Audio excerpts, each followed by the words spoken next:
If you keep attracting chaos in your life, if drama seems to follow you wherever you go, and if you find yourself constantly in the middle of conflict or crisis, there's something profound happening beneath the surface that connects directly to your earliest experiences. The truth is, when your childhood was a battlefield, your nervous system learned that chaos equals home, that conflict feels familiar, and that peace actually feels dangerous and foreign. This isn't your fault, and it's not a character flaw.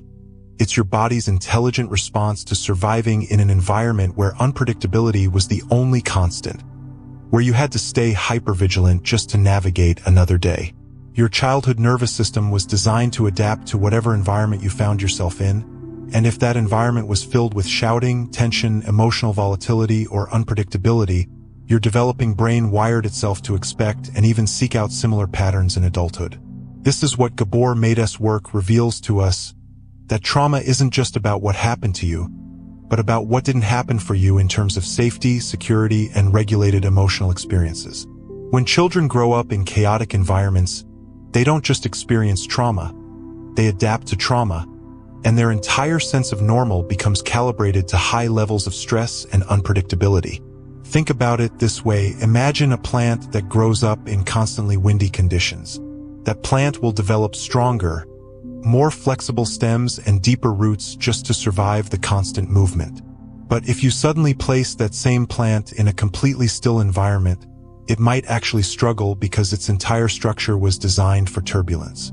This is what happens to children who grow up in emotional battlefields. They develop what we might call chaos tolerance, or even chaos preference, because their entire nervous system organized itself around surviving in unstable conditions. The patterns you see playing out in your adult relationships often mirror the emotional climate of your childhood home. If there was constant conflict between your parents, you might find yourself drawn to partners who are emotionally unavailable or who create drama. If there was emotional neglect disguised as peace and quiet, you might unconsciously create chaos just to feel something, anything, because numbness feels more threatening than crisis. Your nervous system learned very early that certain types of chaos meant you were still in familiar territory, even if that territory was painful. What makes this particularly challenging is that your adult mind might desperately want peace and stability, but your nervous system has been trained to interpret calm as the calm before the storm. When things get too quiet, too stable, too good, your body starts scanning for danger because it learned that in your family of origin, peace was often just the setup for the next explosion. So unconsciously, you might sabotage good relationships, create problems where none exist, or gravitate toward people and situations that feel familiar rather than healthy. This adaptation served you well as a child. It helped you survive an environment that wasn't safe or predictable. But what saved you then is now sabotaging you, because you're trying to navigate adult relationships and responsibilities with a nervous system that's still operating from childhood survival patterns. Your body doesn't know that you're safe now, that you have choices now, that you can actually create the stability that was missing in your early years. The attraction to chaos isn't conscious, it happens at a somatic level in the realm of felt sense and body memory. You might not even realize you're doing it until you look back at your relationship patterns and see the same themes playing out over and over again. Perhaps you find yourself drawn to people who are going through crises, or you notice that your calmest relationships feel boring or anxiety-provoking. Maybe you create urgency around situations that don't require it, or you feel most alive when there's some kind of drama or intensity happening around you. Understanding that your childhood was a battlefield doesn't mean your parents were necessarily abusive or intentionally harmful. Sometimes battlefields are created by well-meaning parents who were carrying their own unresolved trauma, or by circumstances beyond anyone's control like illness, financial stress, or major life transitions. The battlefield might have been subtle. Perhaps there was chronic anxiety in the house, or emotional unavailability, or the kind of walking on eggshells atmosphere where everyone was managing someone else's emotions just to keep the peace. What matters isn't assigning blame, but recognizing how your young nervous system adapted to whatever conditions existed. If you had to become hypervigilant to emotional cues, always reading the room to determine if it was safe, your adult nervous system might still be doing that same scanning, creating anxiety even in safe relationships. If you had to become the mediator, the peacekeeper, or the one who managed everyone else's emotions, You might find yourself drawn to chaotic people because that role feels familiar and meaningful. Your nervous system learned to associate love with intensity, connection with conflict, and safety with hypervigilance. These neural pathways were carved deep during your most formative years, and they don't just disappear when you become an adult and logically understand that you want something different. The body keeps the score, as trauma researcher Bessel van der Kolk puts it, and your body is still keeping score of that childhood battlefield, still expecting chaos around every corner. This is why you might find yourself in relationships where you're constantly trying to fix someone or save them from their own chaos. Your nervous system recognizes this pattern as home, as the familiar dance you learned in childhood. It's also why you might feel uncomfortable when someone treats you with consistent kindness and respect. Not because you don't deserve it, but because your nervous system doesn't have a template for what that looks like or how to respond to it safely.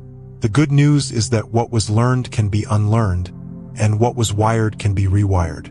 Neuroplasticity research shows us that our brains remain capable of creating new neural pathways throughout our entire lives. But the path to healing isn't just about understanding these patterns intellectually. It requires working with your nervous system directly, helping it learn new responses to safety and calm.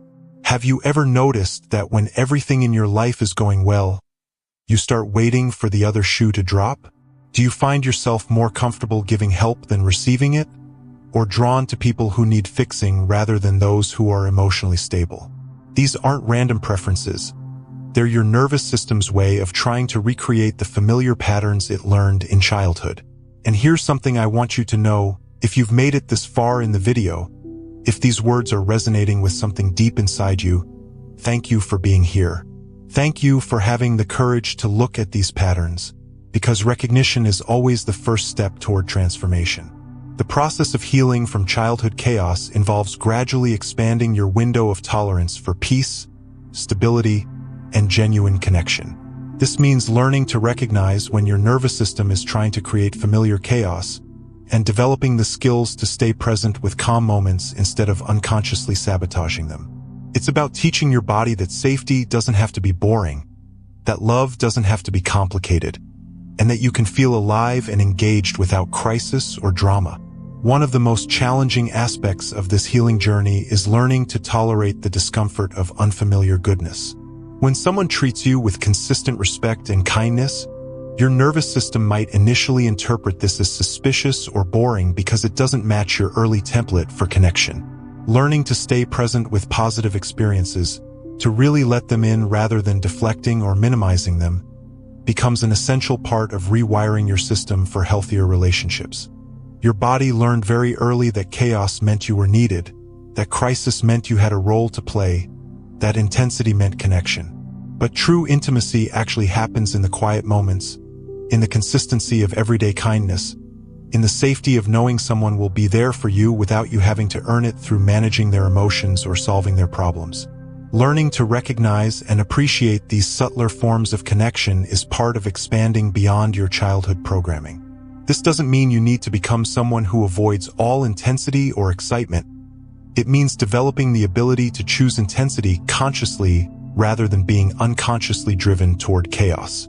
There's a difference between the intensity of genuine passion, creativity, or meaningful challenge, and the intensity of manufactured drama or crisis.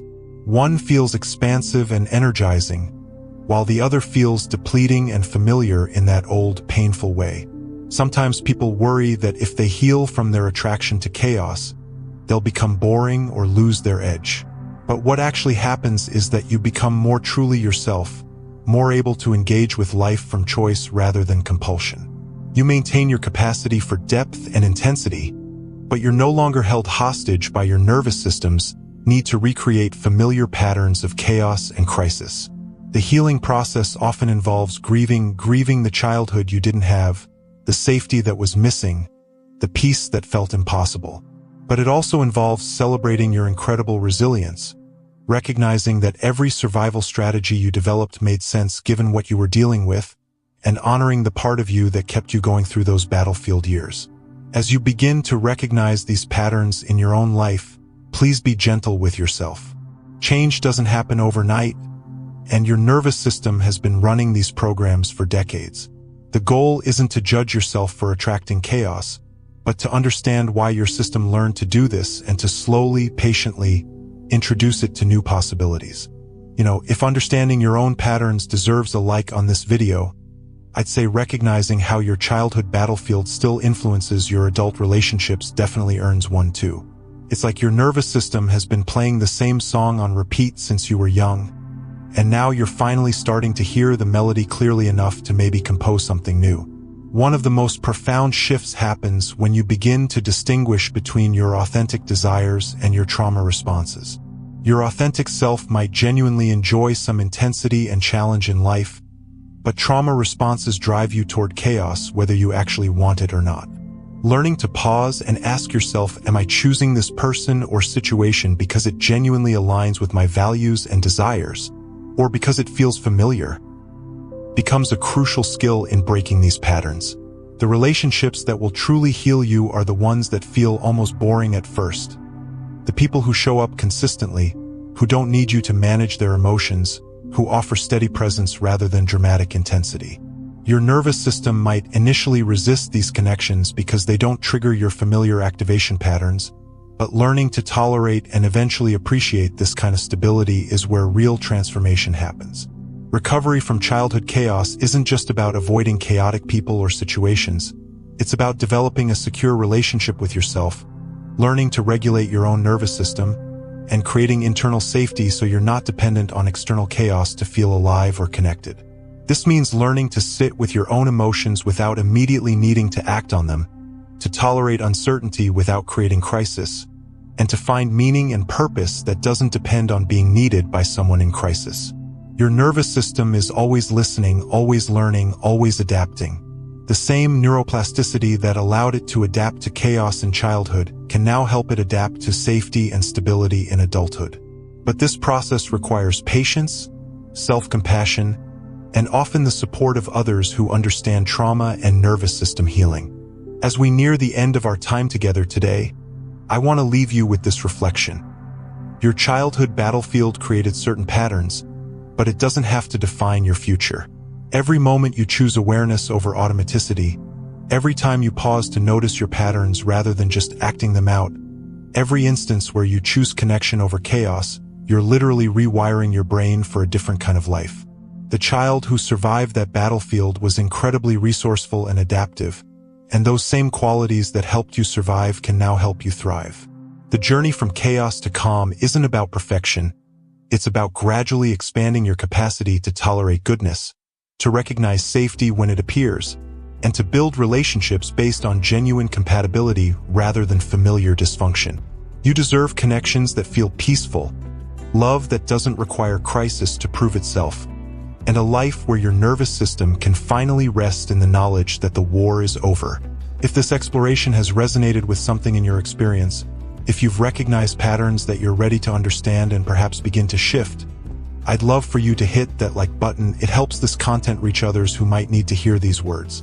More importantly, if you feel moved to share your own insights or experiences in the comments below, please know that your voice matters and might be exactly what someone else needs to hear today. And if you're ready to continue this journey of understanding yourself and healing old patterns, there's another video appearing on your screen right now that dives even deeper into these themes. If any of this feels right for you, if you're finding value in exploring these deeper questions about human behavior and healing, consider subscribing to Not What It Seems, because the most profound transformations often begin with seeing familiar patterns in completely new ways.